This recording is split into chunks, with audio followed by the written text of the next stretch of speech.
So with NBA free agency just about being done, only thing that's going on right now is these whole exceptions and minute details with contracts. Like the Warriors were granted this disabled player exception with Klay Thompson.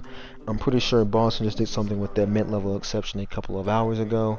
And the Lakers, they got denied that whole exception with Luol Deng, so we're still paying him till 2022. But all the big stuff's just about done. Only thing we're really waiting on now is for Anthony Davis to re-sign with the Lakers officially. And yeah, he's probably going to go with the 1+1 or a 2+1 deal for the max. I'm just going to assume he does that in the next couple of hours or by the end of Monday. And I'm going to leave that at that while I discuss the Lakers free agency. So, guys that they picked up that I didn't discuss were guys like Marc Gasol, Wesley Matthews, Montrezl Harrell. That was surprising. And Dennis Schroeder we got from a trade that happened earlier.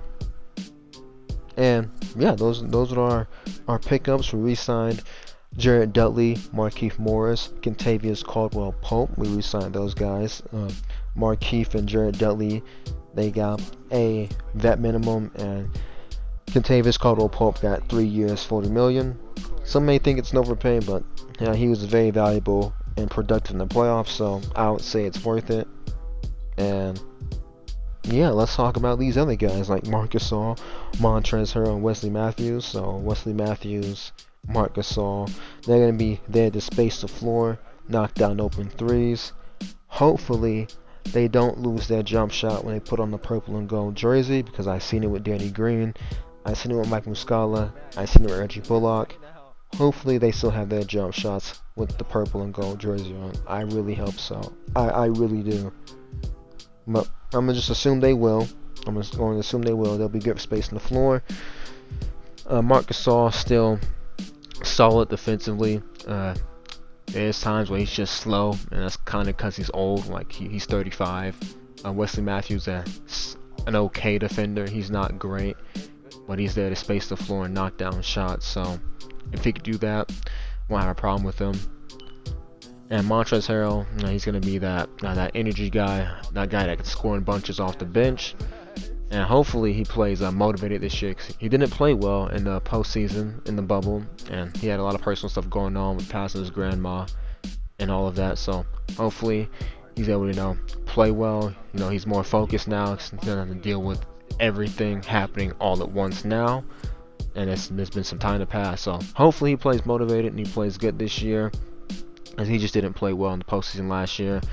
But I really can't fault him on that whole collapse with the Clippers, because the whole team didn't play well when they lost against the Nuggets, after blowing the 3-1 lead. So hopefully he plays motivated and well this year. And I think that's about it. When it comes to my concerns, they would be the same as last year. Just it's not really a concern, but it's just something to point out. This team is old.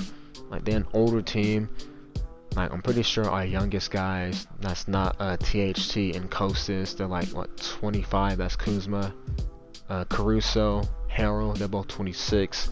Pretty sure KCP, Dennis Schroeder, Anthony Davis, they're all like 27, 28. Again, LeBron, Mark, and Wesley, 35. LeBron will be turning 36 this year. And pretty sure Jared Dudley's already 36. So, yeah, when it comes to us losing those bigs, JaVale and Dwight, they're, their replacement of Marc Gasol, he's less athletic than them, but I would say he's a lot better defensively, because he'll be able to play more minutes, and he just simply won't be blowing assignments, and he's a lot better offensively, compared to JaVale McGee and Dwight Howard, because they're really only lob threats. So, yeah, he has a more developed offensive game, so that'll be better. But he's just not as athletic as Dwight Howard and JaVale McGee. That's obvious. But overall, he's still a way better player defensively and offensively. Not way better defensively because, again, that athleticism, but definitely way better, offensively. So, yeah, those should be improvements. Now, hopefully, Anthony Davis got better at passing out of double teams this year. Hopefully, he got better at, being able to pass the ball, especially when he gets doubled. But I have to say, I really like where this team's going. They made a lot of great moves. Dennis Schroeder could, approximate Rondo's production and he was able to close. He was able to close on the games for Oklahoma. So it's not like he's a six man, and he doesn't. He's just a six man, but he's able to close. So yeah, I really like what they done. And let me discuss the departure of the team though really quickly, because being that I mentioned Dwight and JaVale Fleeting, recently.